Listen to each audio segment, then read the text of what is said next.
গল্পের সুর চ্যানেলে আমি রোমানা নূপুর আপনাদের সবাইকে স্বাগত জানাচ্ছি। আজ আপনাদের জন্য রয়েছে নারায়ণ ভট্টাচার্যের লেখা একটি গল্প, জেল ফেরত। দুইবারের জেল ফেরত চরণ মালিক লোকসমাজ কর্তৃক পরিত্যক্ত হইয়া যখন গ্রামের নিত্যানন্দ বাবাজির আখড়ায় যাতায়াত করিতেছিল এবং হরিনামের উপর নির্ভর করিয়া কলঙ্কিত জীবনটাকে সফল করিবার চেষ্টা করিতেছিল, তখন সহসা গরবী আসিয়া গোল বাঁধাইয়া দিল। 4 বৎসর আগে এই গরবের জন্যই চরণ জেলে যাইতে কুণ্ঠিত হয় নাই। 3 বৎসর অজন্মা দেশে হাহাকার উঠিয়াছিল। 2 দিন চরণের ঘরে হাঁড়ি চড়ে নাই। স্ত্রী গরবী ক্ষুধায় অবসন্ন হইয়া ভূমি শয্যা গ্রহণ করিয়াছিল। 1 বছরের ছেলে সোনা 1 ফোঁটা ফ্যানের জন্য কাঁদিয়া লুটোপুটি খাইতেছিল। আর চরণ খুদ পিপাসা ক্লান্ত অবসন্ন দেহকে কোনো ক্রমে টানিয়া লইয়া আজসের চাউলের জন্য মহাজনের দ্বারা মাথা কুটিতেছিল। মহাজনের কিন্তু দয়া হইল না। 3 বৎসরের হিসাব টানিয়া চরণকে বুঝাইয়া দিলেন। এই 3 বৎসরে সে যে 5.5 ঘণ্টা টাকা দেনা করিয়াছে, তাহা সুদে আসলে 8.25 ঘণ্টা টাকায় দাঁড়াইয়াছে। চরণের ভিটাটার দাম জোর 20 টাকা হইতে পারে। বাকি 3.25 ঘণ্টা টাকা মহাজনের লোকসান। এরূপ স্থলে মহাজন লোকসানের উপর আর লোকসান করিতে পারে না। একটা গভীর নিরাশা ও মর্মদাহ লইয়া চরণ রিক্ত হস্তে ফিরিয়া আসিল। রাত্রির অন্ধকারের সঙ্গে সঙ্গে তাহার বুকের ভেতর একটা ব্যর্থ ক্রোধের আগুন জ্বলিয়া উঠিতে লাগিল। সে আগুনে তাহার পাপপুণ্য বোধ, হিতাহিত জ্ঞান পুড়িয়া ছাই হইয়া গেল। তারপর গভীর নিশীথে পল্লী যখন নিস্তব্ধতার মধ্যে ডুবিয়া গেল, তখন শুধু চরণের ভগ্ন কুটির মধ্য হইতে সোনার আকুল চিৎকার উত্থিত হইয়া রজনীর সে গভীর স্তব্ধতা ভঙ্গ করিতে লাগিল। গরবে আকুল দৃষ্টিতে ক্ষুধার তীব্র তাড়না নীরবে স্বামীকে জানাইয়া দিতে লাগিল। চরণ আর পারিল না, সে পাগলের মতো ছুটিয়া বাহির হইল। তারপর চরণ কিরূপে যে প্রাচীর উল্লঙ্ঘন করিয়া নকুর দত্তের বাড়িতে ঢুকিয়া কি উপায়ে ভাড়ার ঘরের চাবি ভাঙিয়া চাউলের হাঁড়ি খুঁজিয়া বাহির করিল এবং 1 হাঁড়ি চাউল ও কয়েকটা ঘটিবাটি লইয়া প্রত্যাবৃত্ত হইল, তাহা সে নিজেই বুঝিতে পারিল না। যেন কোথা হইতে একটা অজ্ঞাত শক্তি আসিয়া তাহার ইন্দ্রিয় সমূহকে মোহাচ্ছন্ন করিয়া এই নিতান্ত অনভ্যস্ত কার্যটা খুব সহজভাবেই সম্পূর্ণ করাইয়া দিল। কিন্তু যেমন নিঃশব্দে গিয়াছিল, তেমন নিঃশব্দে প্রত্যাবৃত্ত হইতে পারিল না। প্রাচীরে উঠিবার সময় অপহৃত ঘটিবাটিগুলো হইতে শব্দ উত্থিত হইল। সেই শব্দে বাড়ির লোক জাগিয়া উঠিল এবং চিৎকার করিতে করিতে চোরের পশ্চাৎ ধাবমান হইল। চোর ধরা দিল না, কিন্তু তাহার বাড়ি পর্যন্ত লোকে ধাওয়া করিল। চরণ ঊর্ধ্বশ্বাসে ছুটিয়া ঘরে আসিল এবং অপহৃত জিনিসগুলো ঘরের ভিতর ফেলিয়া পাকা বাঁশের লাঠি লইয়া বাহির হইল। লাঠির বহর দেখিয়া অনুসরণকারীরা পলায়ন করিল। চরণ স্ত্রীকে তুলিয়া ভাত রাঁধাইল এবং ছেলেকে ভাতের মাড় খাওয়াইয়া 2 দিনের পর স্ত্রী পুরুষ পেট ভরিয়া ভাত খাইল। যখন শেষ হইল, তখন পূর্ব দিক ফর্সা হইয়া আসিয়াছে।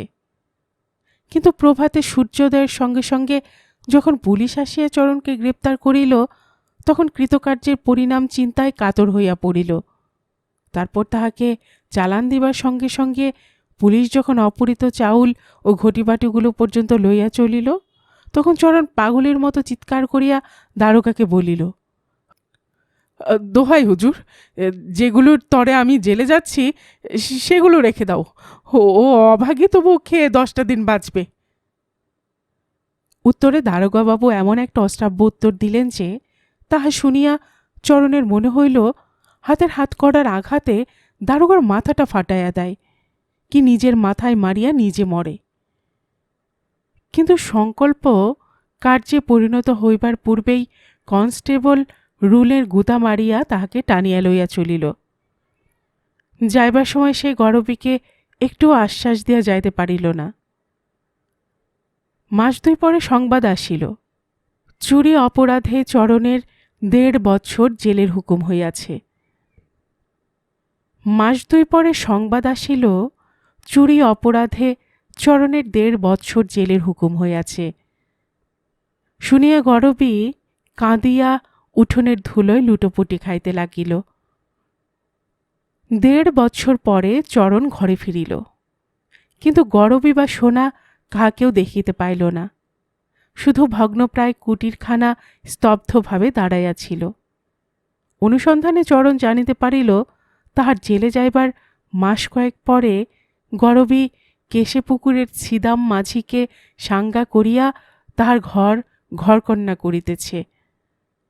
শুনিয়া চরণ অবসন্নভাবে উঠোনের উপর বসিয়া পড়িল। সে জানিত না যে তাহার জেলের সংবাদ শ্রবণে গরবী একদিন ঠিক এই জায়গায়ই ধুলোর উপর লুটাইয়া পড়িয়া আর্তচিৎকারে গগন বিদীর্ণ করিয়াছিল। পরদিন চরণ কেশেপুকুর অভিমুখে যাত্রা করিল এবং ছিদাম মাঝির বাড়ির সম্মুখে উপস্থিত হইয়া দেখিল, বাহিরে একটি 3 বছরের ছেলে খেলা করিতেছে। সোনাকে চিনিতে চরণের বিলম্ব হইল না। সে পাগলের মতো ছুটিয়া গিয়া সোনাকে বুকের উপর তুলিয়া লইল। সোনা কিন্তু তাহাকে চিনিল না। সহসা একজন অপরিচিত কর্তৃক অভ্যর্থিত হইয়া সে ভয়ে কাঁদিয়া উঠিল। ছেলের কান্না শুনিয়া গরবী বাহিরে আসিল, কিন্তু চরণকে দেখিয়া লোকে সহসা সম্মুখে সাপ বাঘ দেখিলে যেমন আতঙ্কে শিহরিয়া ছুটিয়া পলায়, তেমনি ভাবে ছুটিয়া পলাইল। চরণ স্বীয় গম্ভীর কণ্ঠে ডাকিল, গরবী, গরবী। গরবী কিন্তু উত্তর দিল না, ফিরিয়াও চাহিল না। চরণ কিছুক্ষণ অচল প্রস্তরের মতো দাঁড়াইয়া রহিল। তারপর আস্তে আস্তে সোনাকে বুক হইতে নামাইয়া দিয়া যে পথে আসিয়াছিল সেই পথে ফিরিয়া চলিল। ফিরিয়া আসিয়া চরণ কিন্তু আগে যেভাবে জীবন কাটাইতেছিল ঠিক সেভাবে জীবন কাটাইতে পারিল না। একে তো তাহার নিকট সংসারটা উলটপালট হইয়া গিয়াছিল, তাহার উপর আবার অপবাদগ্রস্ত জেল ফেরত। চরণকে কেহই আর প্রীতির চক্ষে দেখিতে পারিল না। সকলের দৃষ্টি হইতে যেন ঘৃণা ও তিরস্কারের তীব্রতা আসিয়া শেলের মতো তাহাকে বিদ্ধ করিতে লাগিল। চরণ মাথা নিচু করিয়া কোনো রূপে দিন কাটাইতে লাগিল। একবার ক্ষুধার তাড়নায় যে কাজ করিয়াছে, স্ত্রী পুত্রকে অনশনের হস্ত হইতে রক্ষা করিবার জন্য যে কলঙ্কের কালি গায়ে মাখিয়াছে, সে কালিমা এ জীবনে ধৌত হইবে না। কিন্তু হে অন্তর্যামী দেবতা, তুমি জানো স্নেহ মমতার শাসন কি ভয়ঙ্কর। যাহাদের জন্য জীবন দিতে পারা যায়, তাহাদের জন্য কলঙ্কের ভার মাথায় লওয়া সে কত সহজ। কিন্তু 1.5 বছরের কঠোর প্রায়শ্চিত্তেও কি সে পাপের প্রায়শ্চিত্ত হইল না? জীবনে একটা ভুল করিলেই যে সমগ্র জীবনটা ব্যর্থ হইয়া যাইবে এমন কোনো কথা নাই। চরণ অতীত জীবন বিস্তৃত হইয়া নতুন জীবন গঠনে প্রবৃত্ত হইল, কিন্তু সমাজ তাহা হইতে দিল না। প্রতি পদে খোঁচা দিয়া তাহার বর্তমানটাকে অতীতের ভিতর ঠেলিয়া দিতে লাগিল। চৌকিদার আসিয়া রাত্রিতে জাগাইত, থানার এলাকার মধ্যে চুরি হইলেই পুলিশ আসিয়া চরণের ভাঙা কুড়ের ভেতর চোরাই মালের সন্ধান করিত। এমনই সন্ধান করিতে করিতে পুলিশ আবার একদিন তাহাকে টানিয়া লইয়া গেল। হরিশচকের বলাই নন্দীর বাড়ির চুরির অপরাধে ম্যাজিস্ট্রেট তাহাকে 1 বছরের জন্য জেলে পাঠাইয়া দিলেন। এবার জেল হইতে ফিরিয়া চরণ আর গ্রামের ভেতর বাস করিতে পারিল না। গ্রাম প্রান্তে মাঠের ধারে যেখানে বিস্তৃত প্রান্তরটা আপনার বিশাল শূন্যতা লইয়া গ্রামখানাকে জড়াইয়া ধরিবার চেষ্টা করিতেছিল, সেইখানে ক্ষুদ্র কুটির বাঁধিয়া বাস করিতে লাগিল। কিন্তু মানুষ সমাজের বাহিরে একা থাকিতে পারে না। লোক সমাজ কর্তৃক পরিত্যক্ত হইয়া চরণ বন্ধনবিহীন বৈষ্ণব সমাজের দ্বারস্থ হইল এবং নিত্যানন্দ বাবাজির আড্ডায় যাতায়াত করিয়া বাবাজির নিকট কাঁদাকাটা করিতে লাগিল। তাহার অভিপ্রায় শুনিয়া বাবাজি রাগিয়া বলিলেন, মর বেটা, একে যাতে চাড়াল, তার উপর জেল ফেরতা, আমি তোকে মন্ত্র দেব? চরণ কাঁদিয়া বলিল, মন্তর না দাও, আমার উদ্ধারের উপায় বলে দাও বাবাজি। বাবাজি বলিলেন, উপায় আর কি, নিরুপায়ের উপায় হরি, হরিকে ডাক। বাবাজির উপদেশ শিরোধার্য করিয়া চরণ হরিনাম জপে প্রবৃত্ত হইল এবং আপনার হৃদয়ের সকল জ্বালা যন্ত্রণা হরির চরণে অর্পণ করিয়া মনটাকে স্থির করিবার চেষ্টা করিতে লাগিল। কিন্তু তাহার পূর্বেই গরবে একদিন ছেলের হাত ধরিয়া তাহার কুটির দ্বারে আসিয়া আশ্রয় ভিক্ষা করিল। আমার কি হবে সোনার বাপ? চরণ অধমুখে নিরুত্তর। গরবে পুনরায় জিজ্ঞাসা করিল, আমার যে আর দাঁড়াবার ঠাঁই নাই। মুখ তুলিয়া চরণ বলিল, আমার ঘরে থাকবি? গরবী বলিল, যদি তুমি রাখো। চরণ বসিয়া ভাবিতে লাগিল। তাহার মুখের ওপর সকাতর দৃষ্টি নিক্ষেপ করিয়া গরবী বলিল, মনে করো তোমার ছেলেটাও তো আছে, আমার যদি নেহাত।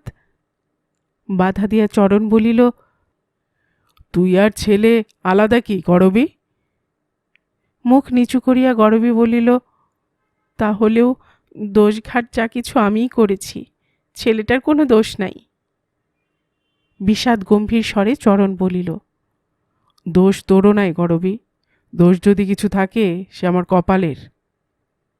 গরবী নীরবে বসিয়া মাটিতে আঙ্গুল ঘষিতে লাগিল।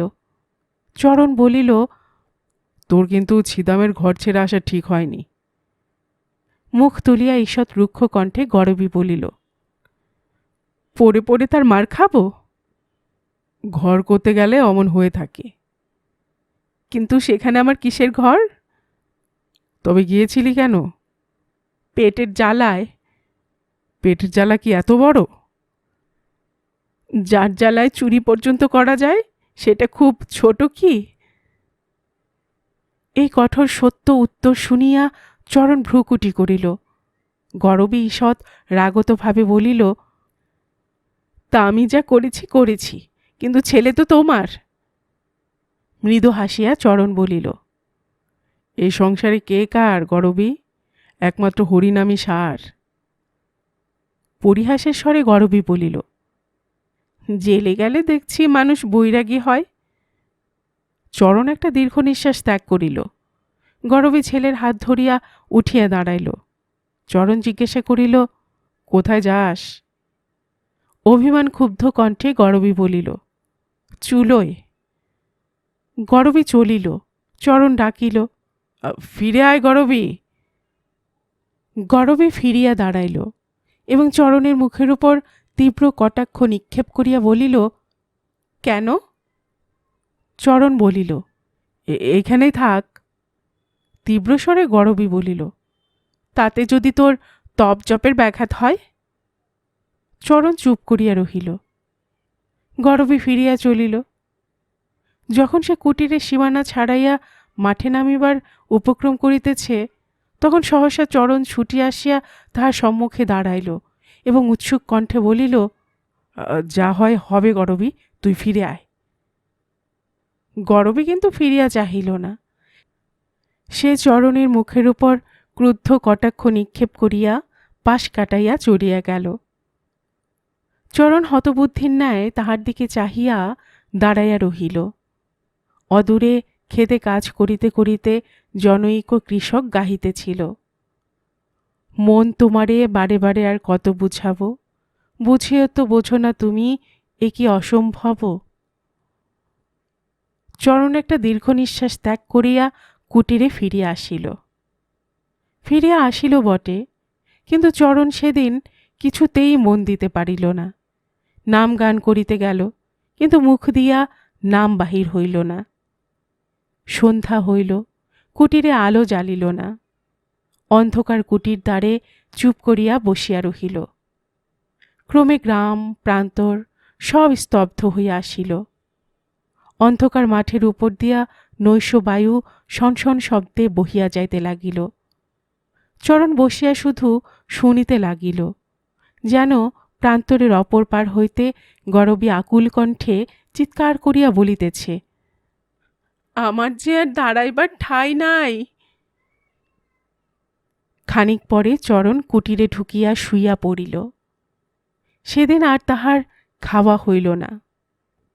পরদিন সকালে উঠিয়াই চরণ কেশে পুকুরে উপস্থিত হইল, কিন্তু সেখানে গরবী নাই, সোনাও নাই। চরণ বিষণ্ণ চিত্তে ফিরিয়া আসিল। 3 দিন এ গ্রাম সে গ্রাম অনুসন্ধান করিয়া চরণ যখন গরবীর কোনো উদ্দেশ পাইল না, তখন সে প্রত্যাবৃত্ত হইয়া পুনরায় নিত্যানন্দ বাবাজির আখড়ায় যাতায়াত করিতে লাগিল। কালে সবই সহিয়া যায়, চরণেরও সহিয়া গেল। বছর খানেকের চেষ্টায় সে গরবীকে ভুলিল, সোনাকে ভুলিল, শুধু প্রাণের ভেতর হরিনামটি জাগাইয়া রাখিল। আরেকটা কথা জাগিয়া রহিল, সেটা জেলের কথা। চরণ ভুলিতে চেষ্টা করিলেও পুলিশে তাহাকে সেটা ভুলিতে দিল না। মাঝে মাঝে খানা তল্লাশি করিতে আসিয়া তাহাকে মারিয়া, ঘরের জিনিসপত্র তছনছ করিয়া তাহাকে শুধু উত্ত্যক্ত করিল না, সে যে জেল ফেরত এ কথাটি স্পষ্টভাবে তাহার মনের ভেতর জাগাইয়া রাখিল।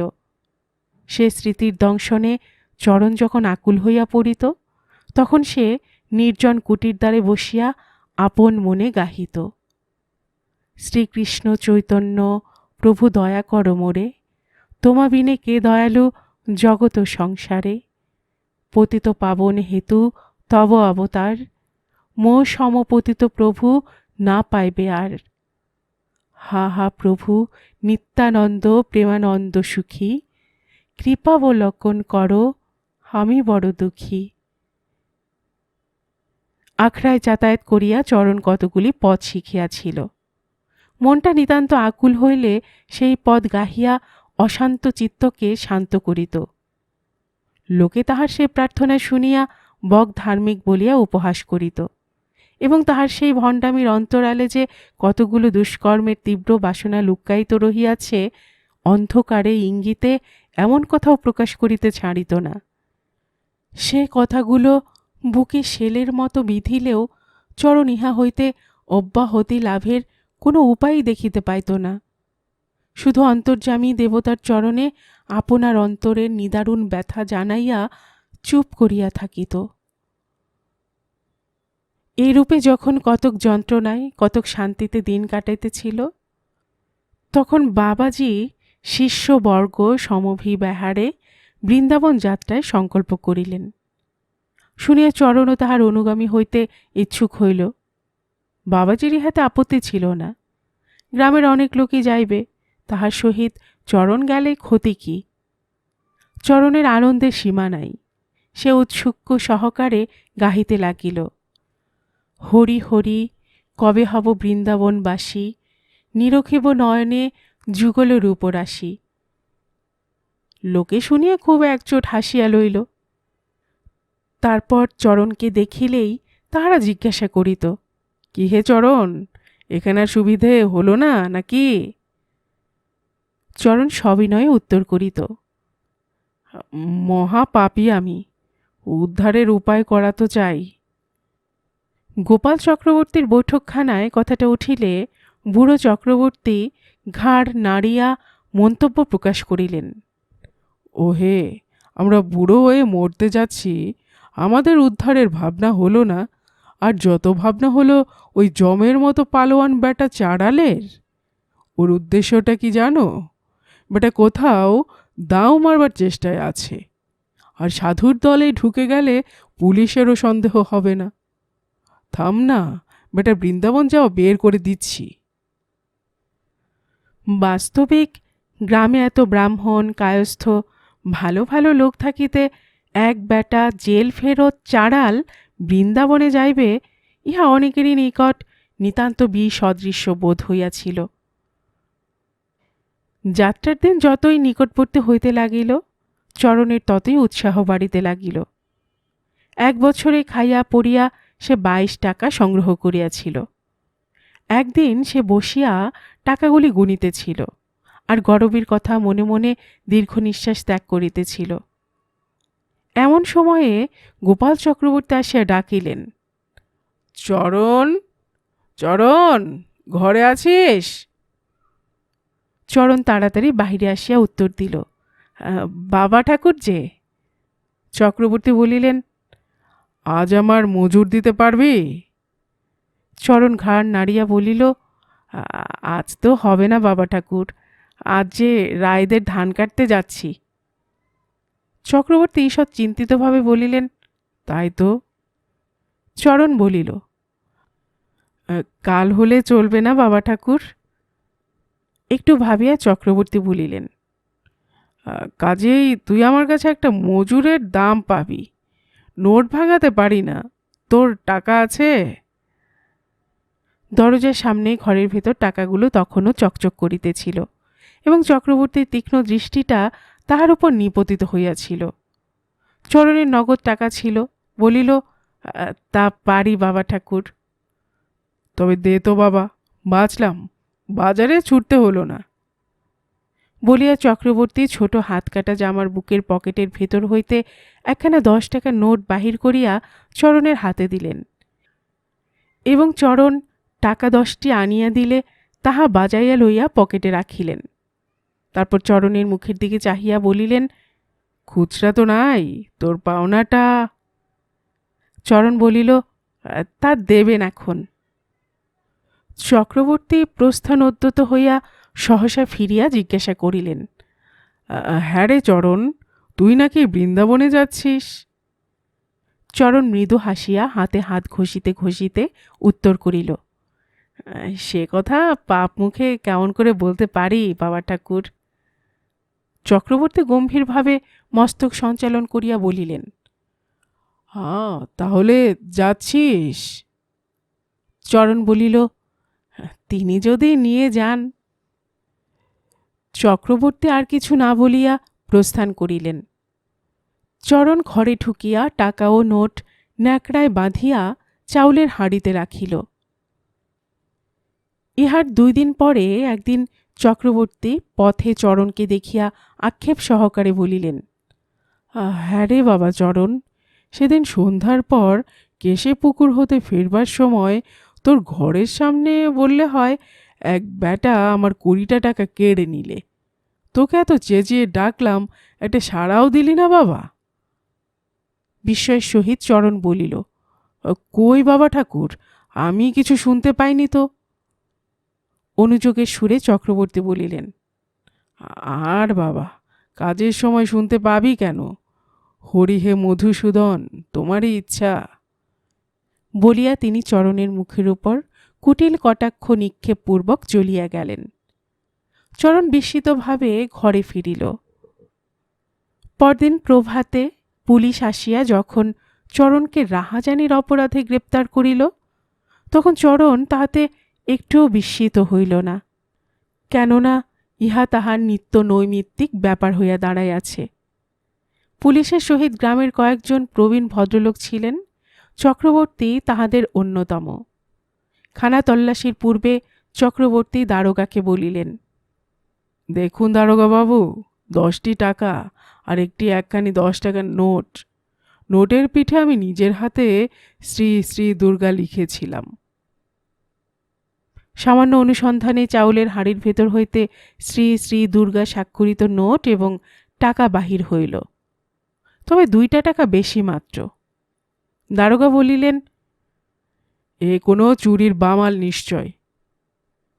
বামাল বাহির হইতে দেখিয়া চক্রবর্তী যেন অতি মাত্র বিস্মিত হইলেন। এমনই ভাব প্রকাশ করিয়া বলিলেন, চরণের এই কাজ? হ্যাঁ রে বাবা চরণ, আমি বুড়ো বামুন। চরণ উত্তরে চক্রবর্তীর মুখের উপর স্নিগ্ধ দৃষ্টি নিক্ষেপ করিয়া মৃদু হাস্য করিল মাত্র। দারোগা বামাল সহ আসামিকে চালান দিলেন। রাস্তা দিয়ে যাইবার সময় গ্রামের লোকে কত টিটকিরি দিতে লাগিল। গোবিন্দ মুখুজ্জে বলিলেন, কোথায় যাচ্ছিস চরণ, বৃন্দাবন নাকি? চরণ হাত করি শুদ্ধ হাত কপালে ছোঁয়া বলিল, পেন নাম, তিনি যেখানে নিয়ে যাচ্ছেন সেইখানে যাচ্ছি দা ঠাকুর। চক্রবর্তী বলিলেন, বেটা কি বদমাস, চোর ডাকাত, বেটার ফাঁসি হওয়া উচিত।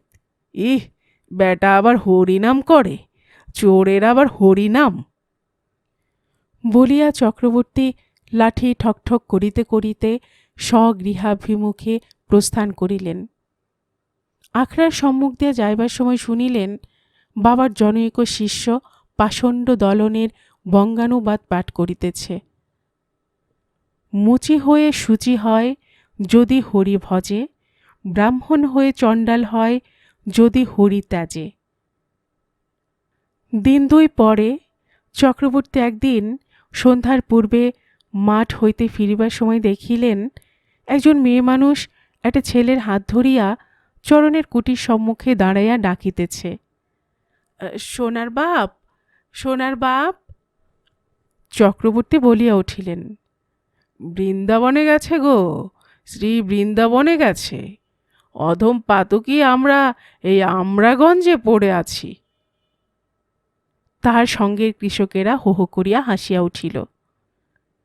গরবী উঠোনের ধুলোর উপর বসিয়া পড়িল।